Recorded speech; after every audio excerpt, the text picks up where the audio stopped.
Hello friends, एक बार फिर से आप सभी का स्वागत है आपके अपने यूट्यूब चैनल आज की दुनिया पर। और दोस्तों, आपके साथ एक बार फिर से मैं हूं प्रियव्रत सिंह। दोस्तों, आज की वीडियो की बात करें, जैसा आप स्क्रीन पर देख सकते हैं, बहुत ही अच्छी हेडिंग मैं आपके साथ शेयर कर रहा हूं। लेकिन वीडियो शुरू करने से पहले पिछले वीडियो की इन्फॉर्मेशन मैं आपको देना चाहूँगा, सो दैट आप समझ सकेंगे पिछले वीडियो में क्या है। जिसको आपने नहीं देखा है तो आप देख लो, और इस वीडियो में क्या है वो तो आपके सामने है। दोस्तों, लास्ट वीडियो हमने बात की हुई थी प्रॉब्लम्स ऑफ पार्टीशन के बारे में, कि किस तरह की प्रॉब्लम्स जो हैं बेसिकली पार्टीशन के टाइम पर हुई। जैसे कि मैंने आपको उस वीडियो में बताया हुआ था कि डिवीज़न को लेकर प्रॉब्लम बहुत थी, कि भाई जो पंजाब वाला एरिया है उसको कैसे डिवाइड किया जाए, माइनॉरिटीज़ का क्या होगा, मुस्लिम हिंदू इनको किस तरह से शिफ्ट किया जाएगा। तो ऐसी मल्टीपल चीज़ों को लेकर बेस्ड वो वीडियो था, जिसको आपने देखा है तो आप देख सकते हैं। अब आज की जो हेडिंग इसमें क्या है, हम बेसिकली डिस्कस करेंगे कुछ एक दो हेडिंग्स को, जिसमें से नंबर 1 है आपकी कॉन्सिक्वेंसेस ऑफ पार्टीशन, कि पार्टीशन का परिणाम क्या हुआ। पार्टीशन जब हो गया तो किस तरह की चीज़ें, किस तरह की हम बोल सकते हैं कि घटनाएं सामने आई। तो पार्टीशन के साथ में और पार्टीशन के बाद की जो कहानी है वो स्टार्ट हो रही है इस हेडिंग से। तो चलिए शुरू करते हैं आज का वीडियो। देख सकते हैं आप दोस्तों, यहाँ लिखा हुआ है कि 1947 जो ईयर था, नो डाउट ये एक बहुत बड़ा ईयर माना जाता है, एब्रप्ट ईयर माना जाता है, अनप्लान्ड ईयर माना जाता है। किस चीज़ के लिए? ट्रांसफ़र ऑफ पॉपुलेशन के लिए। क्योंकि दुनिया में शायद ऐसा पहली बार हुआ था कि इतनी ज़्यादा जनसंख्या एक दूसरे देश में शिफ्ट हो रही थी, वो भी बिना किसी सरकार की प्लानिंग के। क्योंकि आप लोग जानते हो ब्रिटिशर्स ने अपने दोनों हाथ उठा दिए थे, वो तो बस केवल माउंटबेटन प्लान के नाम पर देश का विभाजन कर चुके थे, बाकी कुछ भी उन्होंने ऐसा खास नहीं किया था। तो जैसा कि आपको बताया क्या इसके परिणाम निकले, तो आप देख सकते हैं थर्ड लाइन में बहुत अच्छे से यहाँ पर क्लियर है। मैं थोड़ा सा इसको जूम इन कर देता हूँ। There were killings and atrocities on both sides. Killings यानी कि मास मर्डर्स, एट्रोसिटीज़ अत्याचार, ये सब हो रहे थे दोनों तरफ। यानी कि यदि हम बात करें, पाकिस्तान जो प्रांत बना, पाकिस्तान जो देश बना, तो वहाँ पर हिंदू भाइयों के साथ हो रहा था, उनको मारा जा रहा था, महिलाओं का रेप किया जा रहा था। और यदि हम बात करें भारत की, तो जब पाकिस्तान के लोगों ने, पाकिस्तान की मुस्लिम कम्युनिटी ने हिंदुओं के साथ इस तरह का कृत्य किया, तो ऑब्वियसली उसका रिस्पांस यहाँ पर भी देखने को मिला। और जो भारत में मुस्लिम बहुल क्षेत्र थे वहाँ पर भी इस तरह की घटनाएं हुई। तो दोस्तों, ये चीज़ है जो आप याद रख सकते हैं आपकी हेडिंग के लिए, कॉन्सिक्वेंसेस ऑफ पार्टीशन। रिलीजन के नाम पर लिखा हुआ है यहाँ पर, in the name of religion, एक कम्युनिटी के लोग दूसरी कम्युनिटी को बड़ी ही हम बोल सकते हैं बीभत्स तरीके से, बड़ी ही हम बोल सकते हैं कि जिसको कोई चिंता ना हो, कोई डर ना हो, इस तरह से लोगों को मार रहे थे। यदि हम बात करें तो कुछ शहर पार्टीशन के टाइम पर पॉपुलर हुए। पॉपुलर इन द सेंस कि ये पॉपुलैरिटी पॉजिटिव नहीं है, नेगेटिव पॉपुलैरिटी है। जैसे कि लाहौर, उस समय लाहौर की अनगिनत खबरें आती रहती थीं कि लाहौर में ये हो गया, वो हो गया। इसके अलावा हम बात कर सकते हैं अमृतसर की, अमृतसर में ये इम्पॉर्टेंट था, और कोलकाता, बिकॉज ये तीनों जो शहर हैं वो कहीं ना कहीं ऐसी जगह पर लोकेटेड थे जहाँ से पाकिस्तान की बॉर्डर उस समय डिमार्क हुई थी, मतलब पाकिस्तान की बॉर्डर बनाई गई थी। इसलिए सबसे ज़्यादा कम्युनल वायलेंस यहाँ पर हुआ। इसलिए यहाँ पर एक वर्ड लिखा हुआ है कम्युनल जोन्स, ये शहर बन चुके थे उस टाइम पर। यदि हम बात करें तो इस तरह का डर का एक माहौल बन गया था कि जो मुस्लिम कम्युनिटी के लोग थे वो ऐसे एरियाज में जाने से डरते थे, अवॉइड करते थे, वी कैन से, जहाँ पर हिंदू या सिख रह रहे हों। और सिमिलरली हिंदुओं की बात करें, सिखों की बात करें, तो वो भी मुस्लिम प्रीडोमिनेंस एरिया से दूर रहते थे, अवॉइड करते थे। तो इस तरह का मंजर जो है दोस्तों कुछ साल, 1.5 साल चलता रहा, और यही पार्टीशन की दास्तां है जो आपको एनसीईआरटी के इस चैप्टर नंबर 1 में बताई हुई है, so that being a humanities student आप समझ सको कि क्या है हमारे देश की पार्टीशन की कहानी। आगे अगर हम बात करें तो जब पार्टीशन हुआ तो आपको जैसा कि मैंने बताया कि लोग यहाँ से वहाँ शिफ्ट हो रहे थे, मुस्लिम्स भारत से पाकिस्तान में शिफ्ट हो रहे थे, बहुत सारे हिंदू सिख भाई जो है वो पाकिस्तान से भारत आ रहे थे। तो इस पूरे टाइम पर, बॉर्डर्स के दोनों टाइम पर इमेंस सफरिंग्स हुई। यदि हम बात करें तो माइनॉरिटीज़ दोनों तरफ, अब इसको आप थोड़ा सा समझना पड़ेगा। माइनॉरिटीज़ का मतलब क्या है यहाँ पर, आप जैसा कि जानते थे, पाकिस्तान की बात करें तो पाकिस्तान में माइनॉरिटीज़ कौन हो गए, जो हैं हिंदू और सिख। हिंदुस्तान की बात करें तो यहाँ पर माइनॉरिटीज़ कौन हो गए, मुस्लिम्स। तो दोनों तरफ बॉर्डर के जो माइनॉरिटीज़ थे वो कहीं ना कहीं परेशान थे, वो अपने घर छोड़ने को मजबूर हो गए थे। और टेम्पररी शेल्टर्स उनके लिए जो बनाए गए थे उस समय की सरकारों ने, हम बोल सकते हैं कि ब्रिटिश सरकार के कहने पर हमारी जो बोल सकते हैं कि गवर्नेंस है उसने इस तरह की उन्होंने टेम्पररी शेल्टर बनाया और वहाँ पर ये लोग रह रहे थे। और सिमिलरली पाकिस्तान में भी यही हुआ। तो हम ये बोल सकते हैं कि लोकल एडमिनिस्ट्रेशन से उनको बहुत ज़्यादा कुछ हेल्प नहीं मिली, पुलिस उनको बहुत ज़्यादा कुछ हेल्प नहीं मिली, क्योंकि जो पुलिस विभाग है, लोकल एडमिनिस्ट्रेशन है, वो भी कहीं ना कहीं कम्युनल ब्लड में भरा हुआ था। मतलब उनके अंदर भी एक जो कम्युनल रूप होता है वो देखने को मिल रहा था, इसलिए वो कहीं ना कहीं मदद नहीं करना चाहते थे। ये जो माइनॉरिटीज़ थे ये बॉर्डर के दोनों तरफ यहाँ से वहाँ कई हफ्तों कई महीने पैदल भी चले। यहाँ पे लिखा हुआ है ऑफन बाय फुट। तो मैं यहाँ पर आपके लिए कुछ पिक्चर्स बताऊँगा जो इस बुक में दिया हुआ है आपका। आप देख सकते हैं ये एक पिक्चर है, आप समझ सकते हो इस पिक्चर को देखकर कि एक ट्रेन है जिस पर लोग ऊपर भी बैठे हुए हैं और आप देख सकते हैं कि अंदर भी बैठे हुए हैं। ये उस समय की ब्रिटिश ज़माने की ट्रेन हुआ करती थी जो इलेक्ट्रिक नहीं होती थी। तो आप देख रहे हो किस तरह से भीड़ जो है वो ट्रेनों पर बैठकर अपनी जान बचाने के लिए जा रही है। और यहाँ पर इन्होंने आपको मेंशन किया है कि a train full of refugees in 1947। ये एक और पिक्चर है, Gandhi ji in Noakhali now in Bangladesh 1947। तो गांधी जी उस समय दौरा करने के लिए भी गए। तो ये कुछ इम्पॉर्टेंट चीज़ें हैं, पिक्चर्स हैं जो आप समझ सकते हैं। नाउ थोड़ा सा मैं आपको और इस हेडिंग के बारे में बताना चाहूँगा। यहाँ पर लिखा हुआ even during this journey they were often attacked. तो जब वो ट्रैवलिंग पर थे, ट्रैवलिंग से मतलब जब जैसे मान लो बहुत सारे मुस्लिम जो है वो हिंदुस्तान से पाकिस्तान जा रहे थे और बहुत सारे सिख भाई, हिंदू भाई पाकिस्तान से भारत आ रहे थे। तो जो कम्युनिटीज़ थी उनने एक दूसरे के ऊपर अटैक करना शुरू कर दिया, मारा गया लोगों को, गर्ल्स के साथ लेडीज़ के साथ रेप किया गया। थाउजेंड्स ऑफ विमेन, हज़ारों औरतें तो जो हैं वो एबडक्ट की गई। इसका मतलब होता है उनको उठा लिया गया, ज़बरदस्ती उनको बंदी बना लिया गया, फोर्स्ड हम बोल सकते हैं मैरिज की गई इनके साथ। तो इन मैनी केसेस, कई केसेस में तो विमेन जो हैं उसको अपनी फैमिली मेम्बर्स के द्वारा ही मार दिया गया, जिससे कहीं ना कहीं उसकी जो इज्जत है, जो आबरू है, वो बच सके। बहुत सारे बच्चे जो हैं अपने पेरेंट्स से अलग हो गए इस पूरे पार्टीशन में, क्योंकि भीड़ की भीड़ हुआ करती थी।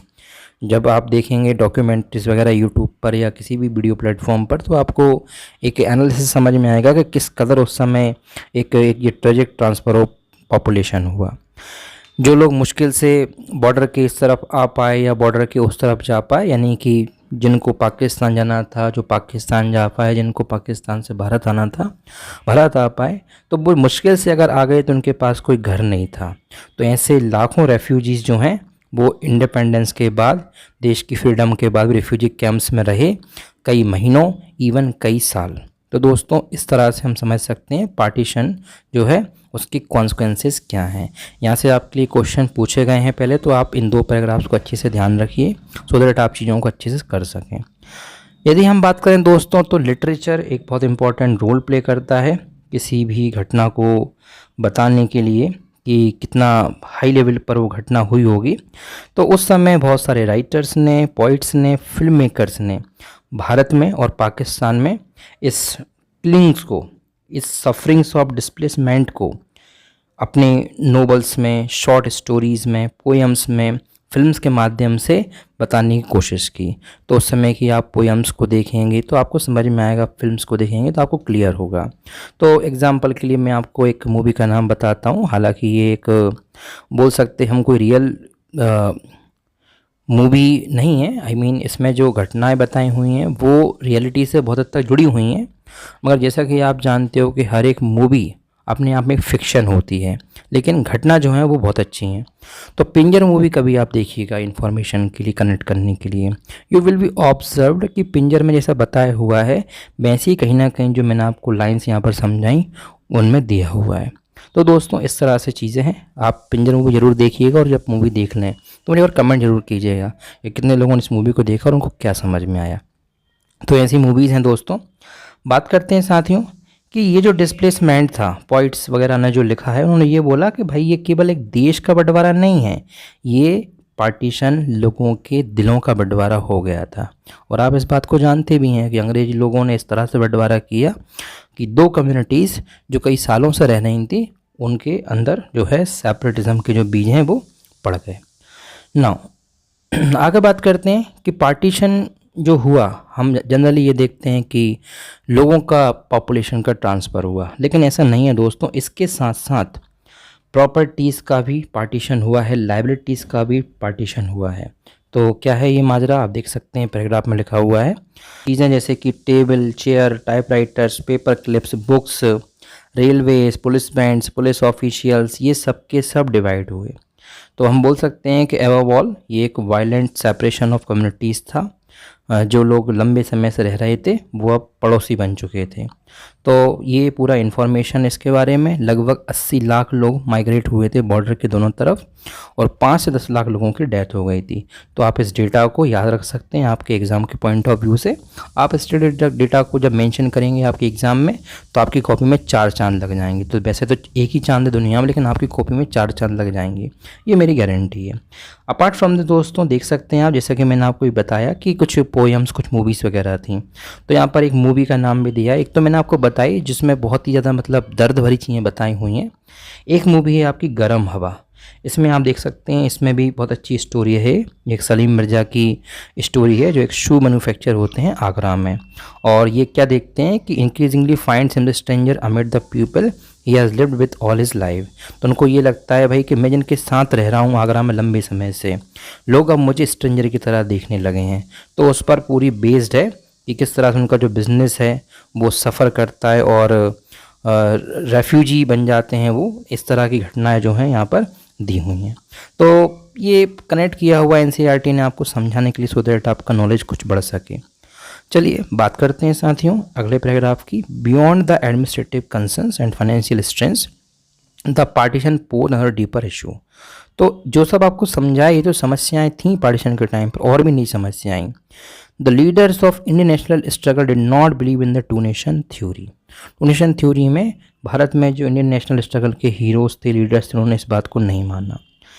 Partition on religious basis had taken place, did they make India Hindu nation automatically. तो बहुत सारे लोगों के मन में ये बात आ रही थी उस समय कि चलो ठीक है पार्टीशन हो ही गया है और मुस्लिम कम्युनिटीज़ के ज़्यादातर लोग वहाँ पहुँच चुके हैं और हमारे हिंदू सिख भाई यहाँ आ चुके हैं, तो इसका मतलब क्या भारत एक हिंदू नेशन बन जाएगा। Even after a large scale migration of Muslims to newly created Pakistan, the Muslim population in India accounted for 12% of the total population 1951। तो लिखा हुआ है कि ऐसा नहीं है, क्योंकि मुस्लिम कम्युनिटी के पाकिस्तान में जाने के बावजूद भी 12% के आसपास 1951 में पॉपुलेशन मुस्लिम्स की उस समय काउंट की गई थी। एक और क्वेश्चन है, so how would the government of India treat it's Muslim citizens. क्योंकि जब संविधान बना तो ये क्वेश्चन दोस्तों सामने आया, ये डिबेट सामने आई, मेंबर्स ने डिबेट की थी संविधान सभा में कि भाई जो मुस्लिम बचे हुए हैं देश में, इसके अलावा क्रिश्चियंस भी हैं, जैन भी हैं, बुद्धिस्ट भी हैं, सिख हैं, पारसी, ज्यूस, इनका क्या होगा, क्या सरकार इनके लिए माइनॉरिटी राइट्स प्रोवाइड करेगी। तो जैसा कि आप जानते हैं हमारे फंडामेंटल राइट्स में ऐसी कम्युनिटीज़ के लिए कुछ राइट्स भी प्रोवाइड किए हुए हैं। तो दोस्तों इस तरह की डिबेट उस समय चल रही थी, साथ में जो मैंने आपको सारी घटनाएं बताई वो एक तरफ चली रही हैं। तो इस तरह से पूरा जो आपको है चीज़ों को ध्यान रखना है। बात करते हैं चलिए लास्ट पैराग्राफ की। दिया हुआ है, there were competing political interest behind these conflicts. इन झगड़ों के पीछे बहुत सारे पॉलिटिकल इंटरेस्ट भी थे, जैसे कि मुस्लिम लीग इसलिए बनाई गई थी कि जो मुस्लिम कम्युनिटी का जो इंटरेस्ट है उसको ध्यान दे सके। It was in the forefront of the demand for a separate Muslim nation. और मुस्लिम कम्युनिटी का, जैसा कि आप जानते हैं शुरू में दिया हुआ है इस चैप्टर में, कि उनकी डिमांड ये थी कि भाई मुस्लिम नेशन बनाना चाहते हैं। सिमिलरली हिंदूज़ के ऑर्गेनाइजेशन थे वो ये चाहते थे भाई कि भारत एक हिंदू नेशन बने। लेकिन ज़्यादातर लीडर्स जो हमारे नेशनल मूवमेंट के हैं वो ये मानते थे कि India must treat persons of all religion, कि सभी धर्मों के लोग होना चाहिए। तो दोस्तों इस तरह से अपने अपने हम बोल सकते हैं व्यूज़ थे उस टाइम पर, और उन लोगों ने अपनी बात तो रखी, मगर हमारे देश ने सेकुलरिज्म के प्रिंसिपल को अपनाकर उस समय इस समस्या को दूर कर दिया।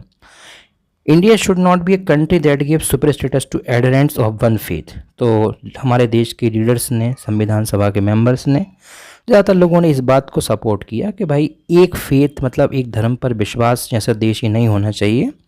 इसमें ऐसा नहीं होना चाहिए कि कोई दूसरे धर्म को हम इन्फीरियर मान रहे हैं, सभी धर्म में समान होना चाहिए, सभी सिटीजन्स इक्वल होना चाहिए अपने रिलीजियस एफिलिएशन के अलावा।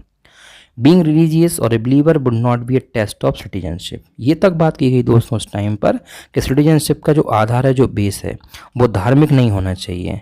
इसलिए हम बोल सकते हैं कि हमने हमारे संविधान में सेकुलर नेशन का कंसेप्ट लाए और ये संविधान में शामिल है। तो दोस्तों इस तरह से ये कुछ चीज़ें आपको मैंने बताई आज के इस छोटे से शॉर्ट वीडियो में, और एक पूरी कंप्लीट हेडिंग हमने डिस्कस कर ली है। वीडियो ख़त्म करने से पहले कुछ और चीज़ें मैं आपको थोड़ा सा यहाँ पे बता दूँ, ये आप देख सकते हैं। वैसे तो बहुत सारे लोग क्रिटिसाइज़ करते हैं गांधी जी की उस समय की एक्शन को, लेकिन दिया हुआ है चूँकि बुक में, और क्वेश्चन तो ज़्यादातर नहीं बनते हैं यहाँ से, लेकिन फिर भी आपकी नॉलेज के लिए महात्मा गांधी सेक्रीफाइस को आप समझ सकते हैं। तो जैसे कि यहाँ पे लिखा हुआ है कि 15 अगस्त को जब देश में लोग इंडिपेंडेंस को सेलिब्रेट कर रहे थे, पार्टीशन भी हो चुका था ऑलरेडी, तो गांधी जी कोलकाता के एरियाज़ में ही थे और वहाँ जो दंगे हो रहे थे हिंदू मुस्लिम के, उन दंगों को वो देख रहे थे, लोगों को समझा रहे थे, और वो बहुत ज़्यादा सैड थे इस कम्युनल वायलेंस से, और उनका जो हृदय है वो बहुत दुखी था, क्योंकि हमेशा उन्होंने जिस सत्याग्रह की बात की, जिस अहिंसा की बात की, लोग उनके साथ जो रहते थे वो सब कुछ भूल चुके थे पार्टीशन के टाइम पर। गांधी जी हिंदू मुस्लिम को समझाने के लिए कि इस हिंसा को छोड़ दो, वो गांव-गांव जाते हैं। उनकी कोलकाता में जो प्रेजेंस है वो इस बात को बताती है। जब कई जगहों पर हमारे देश में इंडिपेंडेंस की खुशी मना रहे थे लोग, गांधी जी उस समय लार्ज क्राउड से बात कर रहे थे, जो लड़ रहे थे उनको समझा रहे थे। तो ऐसे करके ये एक अलग से आपको सेपरेट आर्टिकल दिया हुआ है। हालांकि इसमें मैं ज़्यादा नहीं जाऊंगा क्योंकि अपना अपना एक अंडरस्टैंडिंग है इसको लेकर, बस आप थोड़ा समझ सकते हो। गांधी जी के बारे में कलकत्ता के बाद दिल्ली का भी दिया हुआ है कि कलकत्ता में जब चीज़ें थोड़ी सामान्य हो गई, नॉर्मल सी हो गई, तो ही फर्दर मूव टू दिल्ली, जहाँ पर भी लार्ज स्केल वायलेंस चल रहा था। चांदनी चौक की जो सड़कें हैं वहाँ खून बह रहा था। तो उन्होंने मुस्लिम्स जो हैं उनसे बात की कि अगर आप रहना चाहते हैं तो you must be allowed with dignity as equal citizens, तो ऐसे करके झगड़ा ख़त्म हो जाए। He was unhappy with what he saw as Indian government decision not to honour its financial commitments to Pakistan. वह नाराज़ भी थे कि जो सरकार ने वादा किया था कि हम पाकिस्तान को कुछ फाइनेंशियल बेनिफिट्स देंगे, वो उन्होंने नहीं दिया। लेकिन उनके कहने पर 1948 में गांधी जी ने जो है एक उपवास रखा, फास्ट रखा। तो इस तरह की चीज़ें भी हुई, और बहुत सारे लोग आरोप लगाते हैं कि गांधी जी ने ही उस समय पाकिस्तान को पैसे दिलवाए थे। कुछ लोग 20 करोड़ बताते हैं, कुछ 30 करोड़ बताते हैं। तो आई वुड नॉट से कि मैं इस चीज़ पर जाऊंगा। आप सिंपल न्यूट्रल होकर समझिए चीज़ों को। ये आपके डिबेट के लिए हो सकता है, लेकिन क्लास के लिए, 12th क्लास के लिए बहुत ज़्यादा अच्छा नहीं है। हाँ, आप पॉइंट्स में लिख सकते हो, उसमें कोई दिक्कत नहीं है। ये पैराग्राफ नाथूराम गॉड से जुड़ा हुआ है कि कैसे हिंदू एक्सट्रीमिस्ट गांधी जी के इस एक्शन से खुश नहीं थे, इस अटैम्प्ट से खुश नहीं थे, और उनको मार दिया जाता है 30 जनवरी 1948 को। तो ये उस समय की कुछ आप देख सकते हैं न्यूज़पेपर्स भी हैं जिनकी कटिंग ये है कि गांधी जी को मारा गया। तो उस टाइम पर इस तरह से पूरा न्यूज़पेपर्स ने, कंसर्निंग न्यूज़पेपर्स ने सारी चीज़ों को कवर अप किया है। तो आई होप इस डिस्कशन में आपको कुछ तो समझ में आया होगा। मैं सब कुछ की उम्मीद तो नहीं करता कि आपको समझ पाया होऊंगा मैं, लेकिन जो मुझे लगता था कि इम्पोर्टेंट है, आप एग्ज़ाम के लिए कर सकते हैं, वो मैंने आपको इस क्लास में समझाया। अगर आपको फिर भी ठीक लगा हो मेरा लेक्चर, तो आप चाहें तो हमें सब्सक्राइब कर सकते हैं, और रेगुलर लेक्चर्स के लिए आप हमसे जुड़े रहिए आज की दुनिया से। मिलता हूँ बहुत जल्द नेक्स्ट हेडिंग में, जिसका नाम है इंटीग्रेशन ऑफ प्रिंसली स्टेट्स। तब तक के लिए जुड़े रहिए चैनल के साथ, देखते रहिए आपका अपना यूट्यूब चैनल आज की दुनिया। जय हिंद, जय Bharat. This is Priyavrat Singh signing out.